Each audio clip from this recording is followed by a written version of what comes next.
Xiaomi's 5 Pro is already rocking the e-scooter community with awesome upgrades at a bargain price. But feels like some of these changes might be in the wrong direction. Is that so? Let's inspect. Oh, that's a bit heavy, isn't it? Nice to meet you, by the way. I'm Michael. You can call me the Tech Mishka. And I review a lot of tech. Pleasure to meet you if we see each other for the first time. Subscribe to the channel for more cool tech inspections, of course. And before I go any further with this review, Xiaomi Scooter 5 Pro, let me clarify something about credibility of opinions. Well, I have used and owned each one of the previous generations of the Xiaomi Scooter line. Therefore, I really have a lot of experience with these scooters. I've seen all the ups and downs in terms of upgrades throughout the generations, and I feel that there's a lot of interesting facts I can disclose about what happens with Xiaomi 5 Pro, which I believe are the great enhancements and kind of the missteps. So I invite you on a ride and enjoy the next few minutes where I'm about to show you everything important about Xiaomi Scooter 5 Pro. Let's go.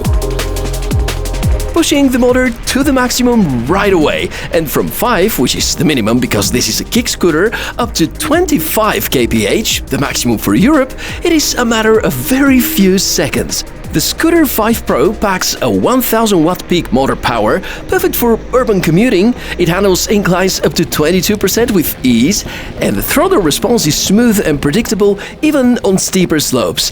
Having the motor inside the rear wheel guarantees better grip, especially when you're going uphill, and my opinion is that acceleration and the sustained performance of the motor are perhaps the top single strength of the 5 Pro and the 5 Max, because both share the same kind of setup. Xiaomi claims a maximum range of around 60 kilometers thanks to its 12,400 mAh battery. In real-world usage, including some of the hills and the stops, I got about 28 to 35 kilometers on a single charge in sports mode, which is rather unimpressive. If you ride it at dynamic level, the achievement is gonna go beyond 40, and with more support and discipline from my end, maybe up to 50. A big change here is the battery voltage. Goes up to 48 from 36 volt in previous generations, and this sort of explains the responsiveness of the motor. Charging takes roughly 8 to 9 hours from 0 to full, and somehow I have the feeling that Xiaomi's input about the maximum achievable range reaching up to 60 kilometers is way too optimistic. But let's analyze more about the construction and the components and see what kind of conclusions we can make based on that. As a starter, the box is heavy, just like the scooter itself. If you'd like to have some easy time with the setup, better open it from the bottom and pull the cardboard up. 5 Pro arrives almost fully pre-assembled. Just remove these protectors as a starter, then carefully pull the stem up, install the handlebar and tighten the 4 screws. Xiaomi continue to provide a 5th spare one just in case. You may also want to check the pressure of the tires and the battery level, and then you're ready to ride. Actually, you're gonna have to activate it first via the smartphone app, otherwise it limits the speeds to 5 km per hour and beeps all the time. In my case, the activation failed twice. Not sure why, maybe the early firmware was not as Tech Mishka friendly.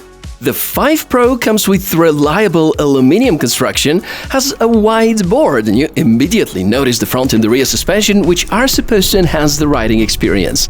The folding mechanism is similar to what Navi Tech used for their 2024 scooter lineup, very reliable and easy to use thus far. And this is no surprise, because Navi Tech are related to Brightway, which are now responsible for building the Mi Scooter line, a task that was previously assigned to the Segway 9bot team, and this probably explains the rather significant change with the appearance.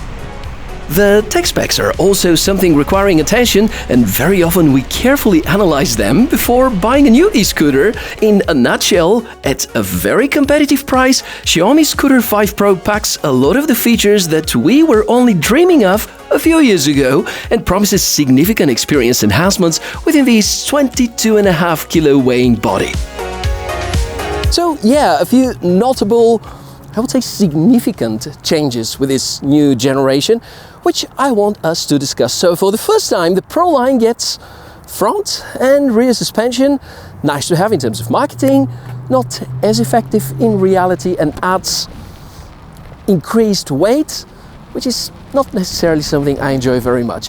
Another big change is the position of the motor, because now from the front wheel it goes into the rear one with the 5 Pro.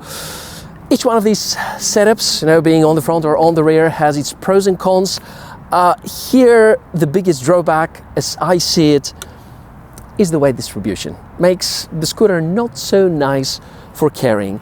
And also, because of this motor decision, Xiaomi had to rework the braking setup. Now on the front we rely on a drum brake, and sure, they could have gone for a disc brake, but in order to avoid any wheel locks they were supposed to add ABS, which was about to inflate the price, so therefore they stayed with a drum brake. On the rear we count on the electric braking from the motor, and honestly, after spending close to 100 kilometers with this scooter, at no point of time I felt perfectly confident with the braking experience. I feel that the 4 Pro from a few years ago was a lot more reliable and responsive when it comes to accidental or very aggressive braking.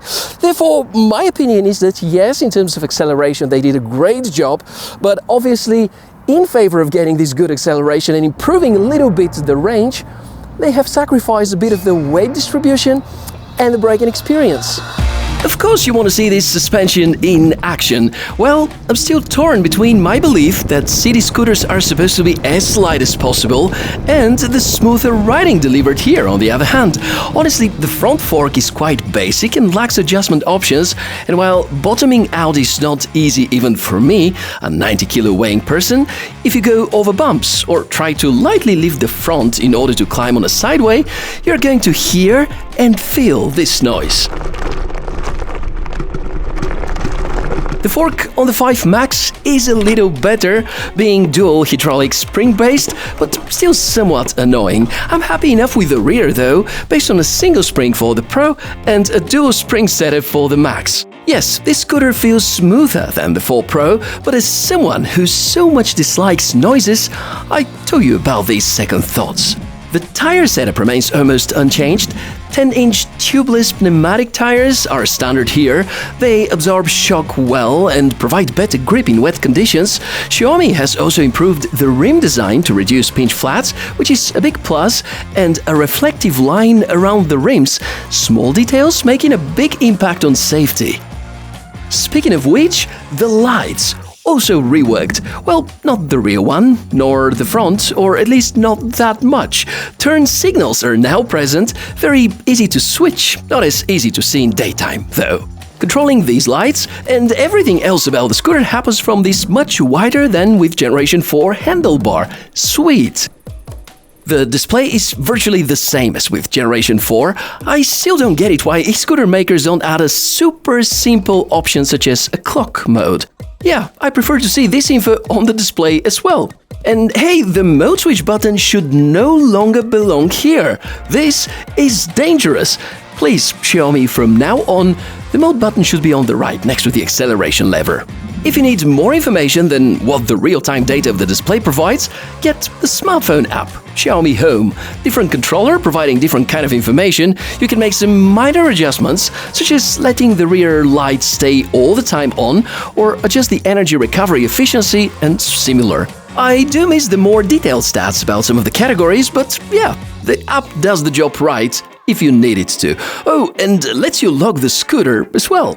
And sure, I would also like us to talk about the summary and find out whether this is the right fit for you, but let us take a moment to note down all the drawbacks. Starting with the placement of the mode button, the lack of cruise control for most of the countries, the increased weight, the weird at moments braking, and the noisy front suspension. Anything else? Make sure to join the comments and let me know. So, in the end, my dear friends, obviously, I can't tell you this is a bad choice for electric scooter, but I can't tell you it is a great one, it's just good.